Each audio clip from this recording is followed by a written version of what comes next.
Welcome again to another episode of Sneaks, Rhymes, and Life. I am your host, Lionel McDonald. So today is May 4th. Well, it's almost the end of May 4th, but we're going to chat about it anyways. So in the Star Wars world, they say, may the force be with you. In the sneaker world, we say, may the fours be with you. So I am going to give you a quick rundown of some of my favorite Jordan 4s, but also let's take a look at the history of the Jordan 4. So ideally one of the most iconic Jordan sneakers of all time. It's one of the ones that had the most colorways outside the Jordan 1.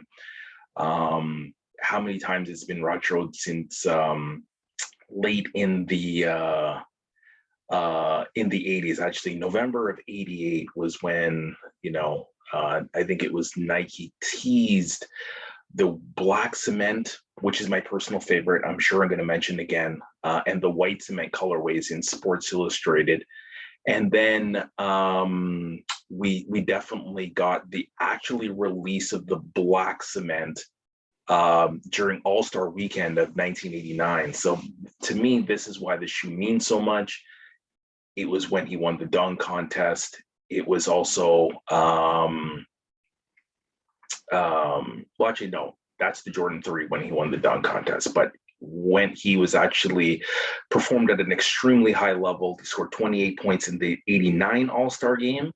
And forever, that is that performance in the All-Star game is really what reminds me how amazing Jordan was at that time. And essentially, it's my favorite shoe, favorite colorway of all time. So I think this is also one of the designer of the Jordan 4, Tinker Hatfield, which also created the 3, also had an impact on so many other models, the 5, the 6, and there's so many other ones. So what is so unique about it is even the makeup of the shoe. So they took things from the Jordan 3. I think Jordan really wanted the shoe lighter, so they changed some of the materials. They used a Durabuck and obviously a rubber outsole. They added some venting to make it a little bit more breathable. That was one of the big differences between the 3 and the 4.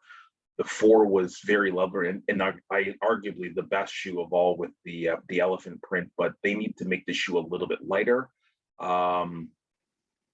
They also were looking for other materials to give stability and also flexibility with the outsole. So there's where some flex cuts are built into it. And then also we still needed the cushioning and with the Visair unit, but also you'll see that there's a lot of plastic. You got a Jordan 4 for here, those people that are watching on YouTube, you'll see that there's the plastic. So this is not just by design. I think it's called a tech strap here and here, and that really helps to give the Jordan 4 some support in the heat counter area. So the materials and what they use for the Jordan 4 really did matter to a lot of people. But beyond the All-Star game performance, what I think truly makes this shoe iconic is is the shot, as they call it, heard around the world. So, we fast forward to the NBA playoffs of 89, and the Bulls were against the Cleveland Cavaliers. This series was deadlocked in a pivotal game 2 and locked up at 2-all, or it was pivotal game 5, locked up at 2-2. And, Jordan already had an amazing game at this point with 42 points. He had a crazy shooting game. But with the game on the line, Jordan got the ball. And it's, again, one of the most iconic moments that you see Jordan is like hang in the air as Craig Yellow, the defender on the Cleveland Cavaliers, literally takes off after Jordan and lands before Jordan. Jordan hits a clutch 2-point basket to ultimately score 44 in the game and have the Bulls win that round. And that's one of the highlights of Jordan's history, right? I think also, and I think you can see over my shoulder for those that are on YouTube, the shoe was also made iconic by a movie. So one of the call it celebrities, Although he's more known for being a director, Spike Lee, starred in many of the Jordan commercials over the years. And Spike Lee at this time was a director. He had a movie called Do the Right Thing, and there's an iconic scene within the in the movie where someone actually steps on one of the characters' shoes in the movie, scuffing his brand new white cement Jordan 4s. His friends make fun of him, and the rest is history. So one of those things really kind of cemented it on the cinematic stage of why the Jordan 4 is so important, because it's one of the shoes that was really called out in those times. You really didn't have a focal point even just about sneaker, but that was culture. That was sneaker culture really coming out to the forefront in many avenues. So what's also unique about the Jordan 4, and we'll talk about as we talk about my favorites, is that one of the shoes, maybe the Jordan 1, Jordan 3 is definitely in the conversation, but there's been just so many collaborations, and it's a favorite of so many people. From Travis Scott to Drake to DJ Khaled. There's so many people that absolutely love the Jordan 4, along with MJ himself. Eminem, it's his favorite Jordan 4. There was a collaboration with Cause. So definitely the Jordan 4 is one of those iconic shoes that definitely resonates with a lot of people. So, if you can believe, some of the values of the Jordan 4s are, 10, 20. I would tell you, like, an undefeated collaboration. And I still remember, someone asked me if there was any shoe I could have. Knowing the price of that and how rare it is, that was the shoe that I said, if I had a shoe of my choice that someone had to deliver to me, that might be it. So it's a crazy amount of money for one pair of sneakers, but the look of it and the colorway is just different than any of the others. So, it's also been a big fan of Drake's.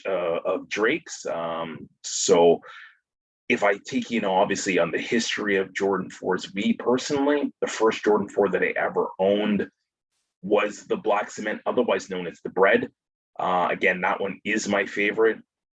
The Mars, the white cement, those are probably my the next that were added to my collection. But then ultimately I became, literally obsessed with the shoe. I was so excited. Far and away, it was my favorite shoe. I think it was, it actually was able to bump the Reebok question at the time in my sneaker journey as the number one shoe. That was the shoe at the time, and Jordan 4 easily took it over. So there are just so many iterations, and I have more Jordan 4s than I can even count. But let me give you my, I don't know if it would be in my top 10, but let me give you 10 of my favorites. So obviously, honorable mention, I'll call out Dornbacher 4, Raptors 4. I'm from Toronto. So obviously I love that Drake one. I prefer the one without the signature versus the one that is. There's two different laser ones. There's the Oreo. Don't like the white Oreo. The Unions, but here would be my 10 favorites. And I don't own all of them, but these would be probably the 10. So black cement, as I mentioned, or the bread. I still call it black cement, but the sneaker world today calls it the bread 4. The white cement, the gray Cause. I just did a quick video for TikTok and Instagram, and it's on there. The colorway, the materials just make this shoe so unique, and obviously the collaboration with Cause. The undefeated 4, again, I mentioned it's the most expensive Jordan 4 of all of them, so it's a commodity that I'll never own, but I still can admire it from afar. The Eminem Carhartt Jordan 4, Eminem's a fan. I like the shoe. The colorway is very unique, so it's on my list. An underrated one, it doesn't get nearly as much love because it's kind of I almost say chopped and screwed Jordan 4, because it's got pieces of the military, it's got pieces of the white cement, and obviously the Mars. That would be the what the 4. So that's kind of the sleeper that not as many people give much love. I would say the Levi's Jordan 4, particularly the navy. I never got it, but I still love it. OG, we call it the Mars or the Fire Red Jordan 4. That would be on my list.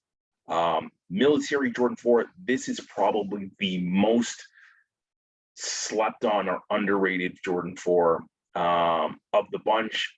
So many people don't like it because it's not white. This was off-white before off-white was a thing. So definitely one that's on my list. Is there one more?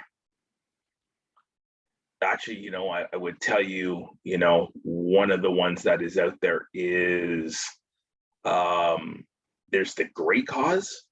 And I've seen many people with a Black Cause, real or not real. I would probably put it on my list. I don't know if I'll ever, or it's worth a ton of money, but that would also be another one on my list.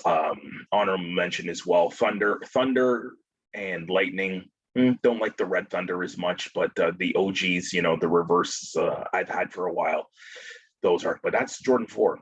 It is such an amazing and an iconic shoe. Everyone talks about the slam dunk contest and the Jordan 3, and that's kind of really helped to bring Jordans to the forefront. The Not Too Shabby with Jordan's first taste of playoff success, wearing the playoff Jordan 4, is particularly the black cement, where they wore black shoes as kind of a symbol of solidarity, and really kind of changing the mindset that they were in playoff mode. So that's the quick history of the Jordan 4 for me. Thanks for listening, everyone. Hopefully everyone had a great 4th, and check us out again the next time you're looking for your latest and greatest in sneaker podcasts or hip hop podcasts or anything else in between, because I cover a lot of stuff. But for another episode, Sneaks, Drums, and Life, I am Lionel McDonald signing off. Catch you on the flip side. Peace.